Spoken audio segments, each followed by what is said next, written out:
So, first of all, welcome Ashley, and we are thrilled to have you today as our guest speaker. Thank you very much. Huh. And before we start, let me tell the audience about adfartech.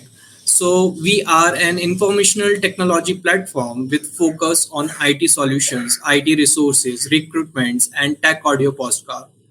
We have vendor alliances with 50 plus partners and access to resources base of 20,000 plus resources across all skills, which we can deliver on-site and off-site within 24 hours. Now, as we are going on, let's turn our heads to our beloved Ashley, a tech veteran with 30 plus years of experience in IT and cyber services. He is an innovation champion, a governance expert, and a sought after speaker at cybersecurity and IT event. In this podcast, we will uncover Ashley's journey, explore the latest tech innovations, and gain valuable insights from his extensive experience. So without further ado, let's tune in and welcome Ashley Watson to the Tech Leadership Speak series. So hi Ashley. So Thank you for inviting me. So let's break the ice with my first question, and it's actually pretty much amazing about the emerging technological trends. So you are the person who is already there watching all the technology hovering around your current work. So according to you, what emerging technology trends do you see as the most impactful for your industry in the next 5 years? Well, I think obviously the biggest one is artificial intelligence and machine learning. However,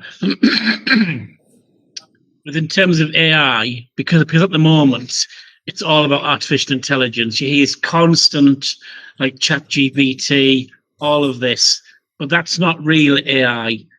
In terms of the food and beverage sector, the AI will be looking at like the data analysis and be ensuring that the user experience is, in terms of data optimization, in terms of scheduling and everything like that.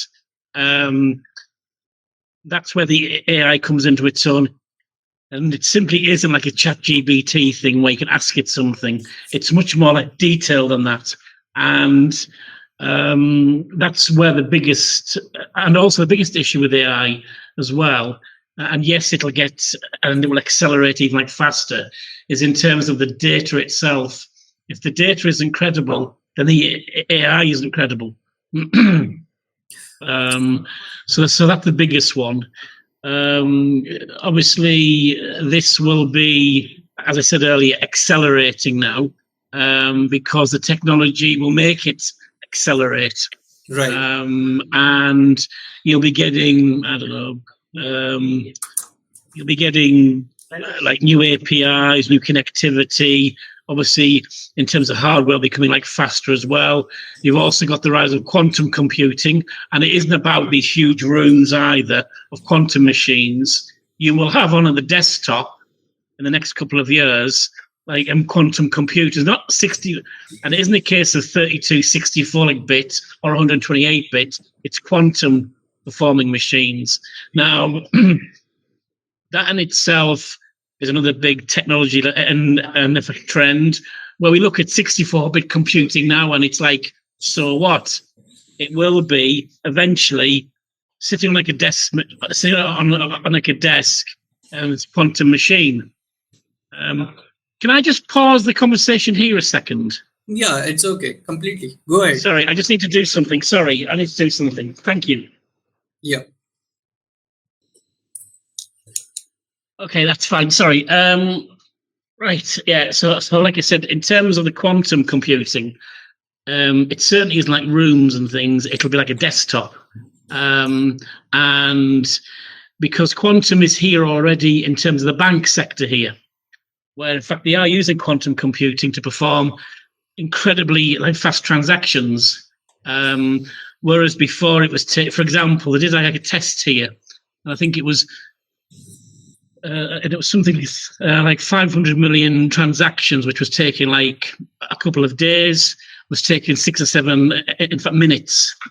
So that power is there now.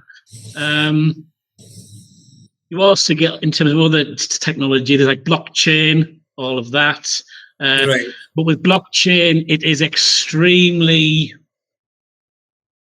it's precarious because it is not, yes, it's a gamble and, etc. And it isn't stable. Yes, it's here now. And But yes, in but years to come blockchain again, it will be blockchain is excellent. here. But blockchain is here to stay. Like we cannot deny the fact that Oh no, uh, it's here. I'm saying yeah, it's here, absolutely. However, in terms of cryptocurrencies, in terms of bitcoins, the underlying structure of it is here now. But in terms of what it offers, that's where the volatility can occur. And the other thing, like with Ike, in terms of blockchain and all of this, is like regulation as well.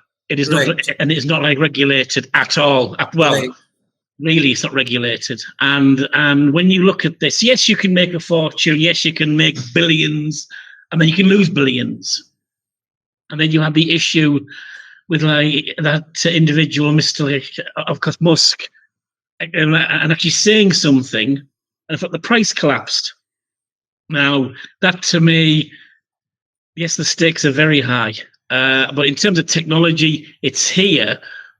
Whether in the next 5 years it becomes like something else, crypto, I don't know, blockchain version 2 or something, I've got no idea. The right. other area is the Internet of Things. Everything's an IoT now, whether it be sensors, like a digital like home. So you talk to a sensor, please turn on like this light. Yes, at the moment it's quite basic-ish. Yes, it exists, but and again, in 5 years, it will accelerate. It's like with the cars as well. Obviously, the technology is there now. You get the self-driving cars, etc. Because I always remember like Knight Rider back in the 80s, and the Yes. kit car and car. Now, then it was like, oh, and for me, I was like, wow, look at this. Look at 2023. Okay, it's not, you and you And can't talk to the adding, guy. He's picked me up. yeah, you're pretty much right about the blockchain part because what I see right now, it's pretty much decentralized. That we all know that blockchain is decentralized. And for example, whenever Elon Musk, tweets something about Shiba coin, it went completely like skyrocketed the coins, skyrocketed the value of that coin. Sometimes it pretty much, Absolutely, it yeah, is. It's one of those where you could take like a Thatcherism, i.e., the free market gone mad, but it's beyond the free market right. because even the Blessed Margaret would have concerns about it, where it is so unrestricted, it is so uncontrolled, and this is where the danger lies with these emerging technologies. I'll go back to artificial intelligence. Yes, it exists absolutely, and everybody's on the bandwagon, but. Since Right. Since we have talked But about the AI part, since we have talked about the blockchain part, and you are a person who is an expert in terms of security, when we talk about the word cyber security. yeah, So, what absolutely. is your comment on that? How do you stay updated with the latest trends? Like, what is your take? How do you get all those knowledge? And I I I subscribe to everything. I read constantly. I learn every day. Every article, I'm constantly doing it. For me, it's my like hobby as well, and it's a crusade. It's not a war. It's a crusade with this technology and these like systems and solutions. You can't beat them because it's constantly it's always updating. But for me, it's a crusade. It's my like hobby. I read everything. I'm subscribed to every possible technical like journal there is, and that's I great. enjoy it. So, Hmm. technology is your Bible. So, if I talk about Well, this, it's is the not. Well, I also use technology. Yes, is one thing, but because I've been around for so long, I enjoy. I mean, like I said, my career has It's 30 years. evolved, Yes. and in terms of my skill set, I keep it as current as of today. Because if you stop being current, you fall quickly far behind. Right. And I've seen so many of these where people get like bored of it. It's like the same old thing. But you have to keep doing it. Right. So this brings me to an interesting question. Since you just told the audience and me that you are a person who stay updated by subscribing the newsletters or any technological magazine or any kind of blogs and articles. Yes, absolutely. Right. So the next question is regarding the practicality. So is there any incident happened where you adopted any recent technology within your organization? Yeah, I mean we've. I mean, it's our organisation. It's a food and beverage, and obviously the mobile application. We have taken steps now to, in fact, move the existing infrastructure, the applications onto the new, like things like Flutter. We've actually moved it in one go. Your So we, things like can you like reiterate that word? sorry, Can you reiterate that word? Things like what? Your voice has been fluctuated. sorry, it's somebody. I do apologise, somebody. In terms of what we've done here, in terms of this organisation, we had obviously when I arrived, we have like legacy systems, and okay, they worked, but because of the sorry, can you just give me a second, mate? Can you give me a second? Yeah, go I ahead. do apologise. In terms of lost my train of thought there. Sorry. In terms of what we did here, yes, we took something which was like legacy and we moved it from one into another, and we did it in terms of the infrastructure and also the application as well. And it was certainly successful. Yes, there's leaps of faith as well in technology. We have to think, can we actually do this in like one go? And yes, we did. I certainly wasn't playing like footloose and fancy free. It was experience kicking in because I knew, in the case of that, I've got all the answers, but I knew this was the way to go. This is the way that it was to migrate with all the checks and balances in place, with like thorough testing as well. So we moved from a considerable like legacy system, 6 years old, into a new solution which is as up to date as this month. Yes, the pitfalls ahead, but again, from experience, and this is where it comes into technology. Technology will just work. Absolutely, it will do its job.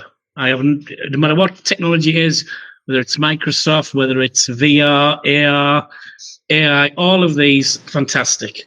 But if you have not been around this for quite a long time now, it does become like a monster outside of like a cage. You have to control it. And again, from experience, and it has 30 years plus is some experience. I've seen quite a lot in my lifetime. Yes, and there's still more for me to see. Absolutely. You never stop learning. But I have, with confidence here, for example, have taken this solution 6, 7 years old, and I've just moved it in 13 or 14 weeks into like a brand new infrastructure and application and development environment as well. Right. So regarding the experience part, what we can say, so can you describe a major technological transformation you have led in your career, and what were the key challenges you have faced within that 30 Okay. years of Yeah. experience? Cool. I'll pick Active Directory, okay, because Active Directory, I mean, in terms of Active Directory, and I've been with that since 1999, so that's a long time in AD. But going back 24 years in my experience, I was in a company in the United Kingdom, and it was like a data management company. And the IT director had come to me and said, look, they've launched Windows 2000. We want to move to Active Directory. Okay. Of course, it was like, oh, wow, okay. All right. We had a considerable number of NT4 domains. Okay. But the technical director came to me and said, Ashley, we want you to lead this and is to move us onto AD. Now, this was a week after Active Directory was announced and Windows 2000. So I said, okay, but if Windows 2000 is still its beta phase or beta 3. So he said, yes, we know it is, but we want you to go ahead and implement this at this stage. We will get you an involvement with Microsoft, so they will support us in any catastrophic issues. But we will and we want this company, in fact, moved now onto Active Directory.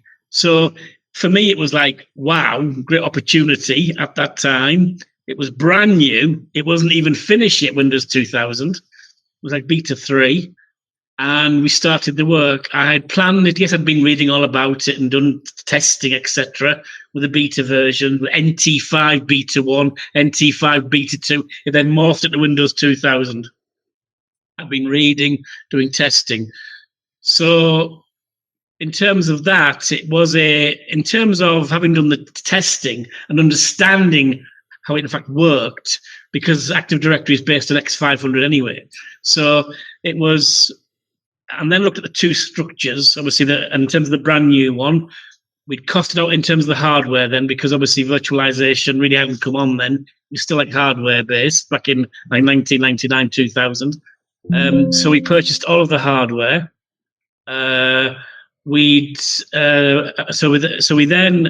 I then examined each of the NT4 domains. We done reports against them, what software there was, etc., etc., etc. And then I designed the AD structure in terms of the OUs, etc. So it then mapped out. So we got the first domain controller constructed by myself. I created the AD structure just to map against the company how it should look. And then we started the migration by setting in terms of the trusts. That in itself, that was pretty straightforward. And then obviously you start the migration.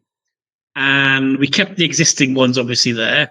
And we just moved into the accounts and everything into Windows 2000 beta and inside Windows 2000 beta 3. So that was a success. We then tested that forest to destruction. We logged on service accounts, etc. It was fine.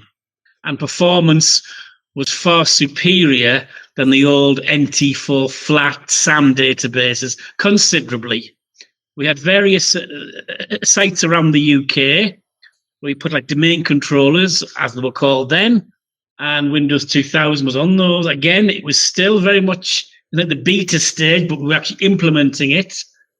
And we then, so after the AD was completed and the accounts migrated and everything else was there, I then went to the IT director and said, and I presented to him, this is what's been completed.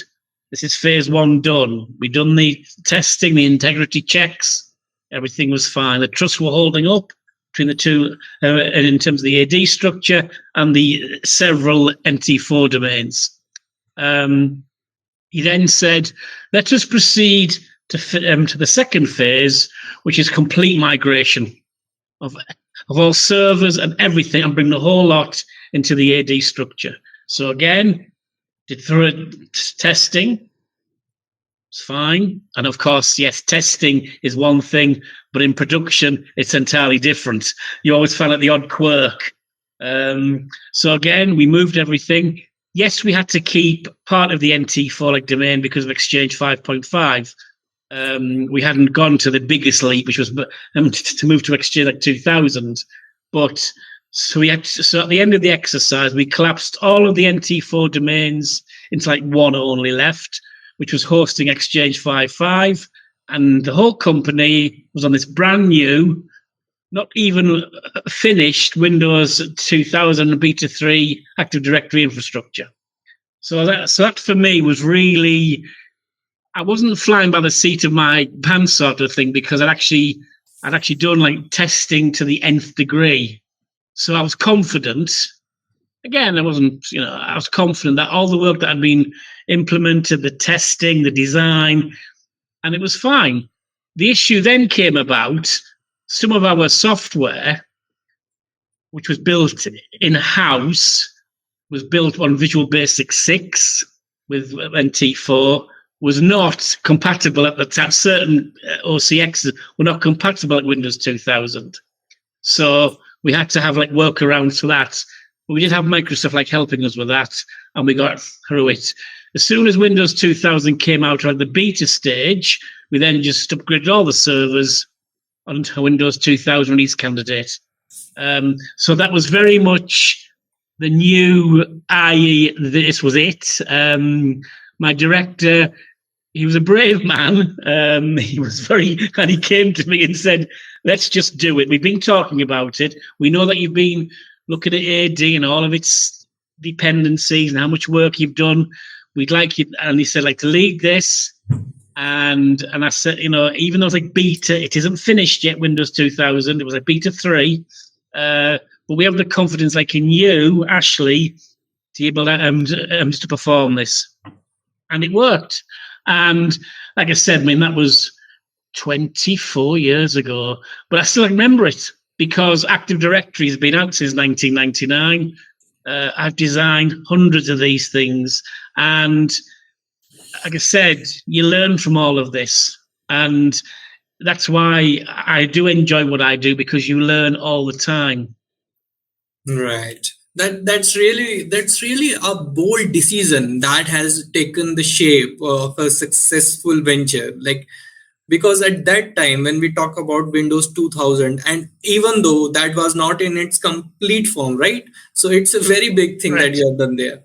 Right. Well, I was like, oh, I said, but it's beta 3. He said, correct. We know it's beta 3, but we've observed you. We spoke to the other teams, how much work and effort you've gone into this. And based on all of this and your performance at work and how much you're involved, we want you to do this. You'll have Microsoft, not as like a full partner, obviously, but however, support action will be there. He said, I don't think you'll need it, but you will have support there. Right. That's great. So what have been the most valuable lessons you have learned from your past technology projects, if we sum up in a nutshell? Right. It's to plan to the nth degree, and to ensure that you have obviously a production area, and you, as much as you can, you in fact mimic like virtual like production. So yes, you can get like for like at times, but to ensure proper planning goes into place. Yes, you can't look at every variable. That would be impossible. But if you have the core structure, so that migrating, for example, from Visual Basic 6 to Visual Studio 2022 as a developer as well for 30 years, these are the pitfalls that you will see. And you will see these failures. I've seen, again, as an app developer, lots of failures. Right. With AD, lots of failures. With Exchange, lots of failures. But those failures have taught me very big lessons, is to plan very thoroughly. And then if something does happen, you can say, okay, there's the full report, there's the planning, every eventuality was looked at.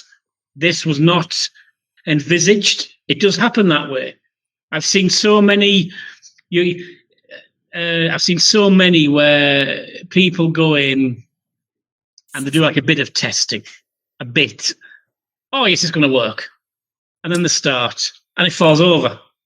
I am like methodical to the nth degree in this. It's when I was younger, going back, lots of years, I was like most young, like rookies. Oh, we can do this. But then you find very quickly that it's your responsibility. It's on your shoulders. and it can also, any failures can compromise the organization. And by doing the full testing and full change management, all of this, all of the processes behind it, you're good to go. And that's what's taught me and a great lesson. I, as most IT people when they start out in their careers, for me, it's always like processes, always form filling, but there's a reason for it. Right. There is and it's taught me a very good lesson, the fact that you don't know everything. You think you do, but you don't, because something happens and then it all falls apart. I've seen so many of these guys in IT over the years. They come in with this, I know what I'm doing. Okay, you fill your boots. Sometimes that over enthusiasm or overconfidence, sometimes it is negative when we talk about this thing, because obviously that's an interesting. Yeah, go on. Because obviously when we talk about streamlining a process, all those form fillings, all those all those liabilities, that is on the shoulder of a person, of a developer. Absolutely. Right. Absolutely. Yeah, and this is a part of the system. So I completely understand and agree with that fact that people might see this as a like the task which should not be necessary. I am talking about the new generation, but these processes are built over a reason. Well, that's a very interesting you say that, because I'm going to pick the subject of Active Directory here. Active Directory just isn't about creating users and computers and groups. That's not Active Directory expertise. It's the understanding of like replication, time synchronization, Kerberos authentication, sites and services, etc. That's the real engine to check on the Active Directory like database, the ntds.dit file and its logs. You ask, and these people say they're experts in AD. What is the name of the Active Directory like database? They do not know. And when you ask them what does like the DIT stand for in nts.dit, well, I don't know. It stands for like directory information like tree. That's what it stands for. But they don't know this, but they're experts. Oh. And I've seen so many. Same with Exchange. They think they know Exchange. Exchange is more like mailboxes. You have the databases. It's a database structure, same as AD. You've got your storage groups, your database availability groups. You can see my enthusiasm kicking in here. You see? Sorry, I do get carried away. But that's more than that. And you see, we've got the internet to give you all the answers. The internet does not give you all the answers, because if you're in the yes, gives you quite a lot. I'm not saying it doesn't. That's ridiculous to say that. But in certain scenarios, the internet won't have that information. Right. And yes, you've got all these all of the blogs, all the fantastic in terms of resource, wonderful. But you can't keep relying on the internet. If, for example, you are sat in like a military installation, which I have done, with no internet. That's where do you really get the information amazing. From then? Yes, where do you get the information from then to have to look at these issues? I've been in the military like a sector, and there are certain very restrictive areas that do not allow internet. So you're on your own. And I've seen so many IT engineers on these sites, and they haven't a clue because there's no internet for them. And I am not saying that, I know more than internet, not at all, but experience. Right. I know from experience, if like a domain controller fails and produces like an error, whatever, I can see immediately, that's the issue. That's why it's failing. It's if you see in Exchange the code like -1018, that's an Exchange database failure. and the only resolution is to recover it because it's like a jet like failure of the database. See, haven't forgotten. Coming on to the next part, and we will be talking about the priorities for the next year. So, if I ask you, what are your top three technological related priority for the upcoming 2023 and 2024? Yeah. Well, in terms of that, is to integrate fully the artificial intelligence solution into the application after it's been upgraded. So in terms of this new, I can't say too much about it. This new project X, I'll call it, is to integrate AI from the ground up into this project X. That's number one. Number two is to move into like a database environment from our current structure, which is fine. There's no issue. But we're now moving into an enterprise solutions, which will be either SQL 2022 sitting on like Linux, not on Windows, and all of the Oracle databases sitting on Linux because of the performance and security. That's the second. And the third thing is to ensure that the code itself is encrypted with like pseudonymization and other encryption, in fact, tools onto the code itself. So it's full encryption, reverse and forward. So that's the big three for this year. Great, that's great. And so AI, recently I was learning about generative AI, the next big revolution. So ChatGPT, I think, is just the tip of the iceberg. Yeah, ChatGPT, it's like a passing fad.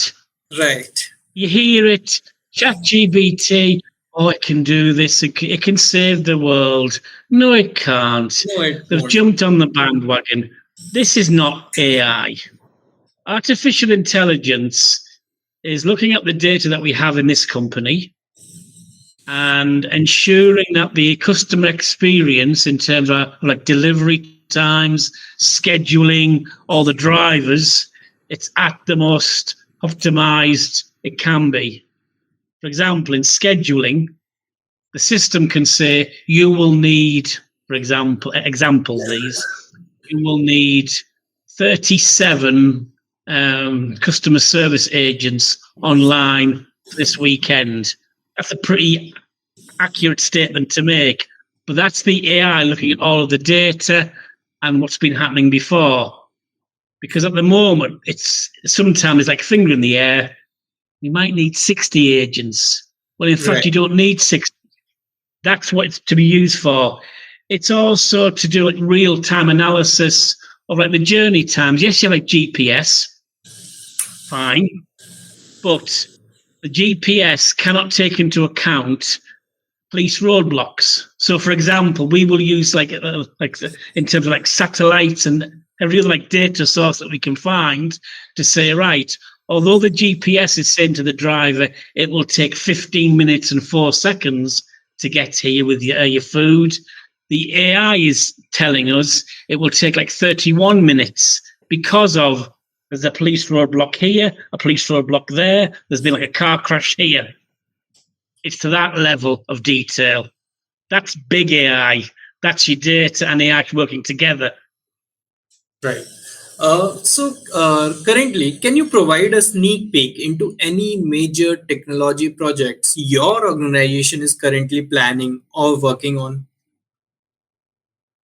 Yeah, well, like I said, the AI is one, absolutely. There's machine learning as well.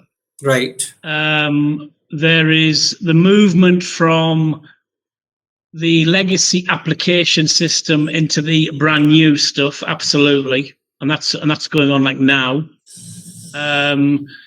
There's rebuilding completely of existing modules which have been failing because they cannot get them to work in a legacy, and we are starting that piece of work on Sunday to rebuild one of the main modules in all the new technology. Right.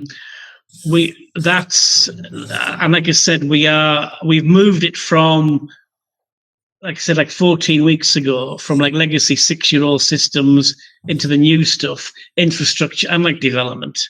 And it's actually shown, because everybody says, oh, the application's much faster, it's much more, it's slicker. So that's what it's about. It isn't about saying, oh, aren't we brilliant? We can do all this. It's the results with the end customer. Wow, what a difference. Oh, that's great.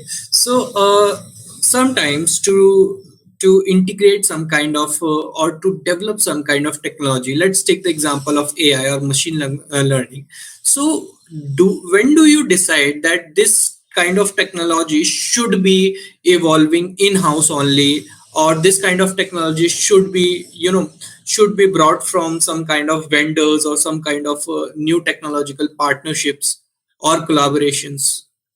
Yeah, we obviously, like I said, I've been in IT a long time. I've worked with like many like vendors, and again, from experience, you know the vendors, or you know the majority of them in the marketplace. You know what they're like. Right. Certain sectors, again, AI is like a niche market, not in terms of ChatGPT, but in terms of how it integrates and gets the data. Now, there are very few companies in Saudi who actually started this exercise who are the vendors of this. Now, in fact, we have one who'll be like aligning with us. They've presented to us. I was very impressed indeed what they did. And they will now be integrating completely with looking at the data analysis and the AI side of it. And they presented it wasn't a slick salesman type presentation. It was a very well thought out, mature structure, and how it got our application and what they were doing and how it was actually feeding in. And to me, I respect that, because it isn't just about where we sit, like in the Gartner scale or with this. They actually sat down with their team. They'd like approached us and said, look, we're here, da da da da. And they said, yes, we are moving to an AI platform to integrate. They said, can we show your CTO and others what we've been doing? Let's bring it on. And it was an extremely professional. The design of the AI and how it's going to integrate was very well thought out. And it wasn't because these guys actually do it. This team actually create this. And that's the difference. They weren't salesmen. They weren't trying to flog me 10 versions of like SQL 2022. This was their product there that they'd actually created. And the developers were there. And it just, wow. And to me, that's where, and the vendor and the company said, because you're taking us on board as a partner sort of thing, you'll be used like a showcase. So we can advertise to the world, we've done this with your organization. So for me, it was certainly that in itself speaks volumes. So in terms of like a vendor support, superb. The vendors here, all of them at times are terrible, because I've always made it clear, if you buy a solution in, whether it be Dynamics or whatever, they say to me, what's the most important thing about these solutions? And my top answer is vendor support in the kingdom. It isn't about price, it isn't about performance, that will work. It is about the technology stack, that will work. It's about that crucial support. Because if it isn't there, you can spend some of these solutions, and having been a CISO, these cyber solutions are very expensive. For example, with IBM Guardium, it cost a fortune, but the support just wasn't here. And it almost became like a white elephant until the Dubai side said, we will come to Saudi to sort this out.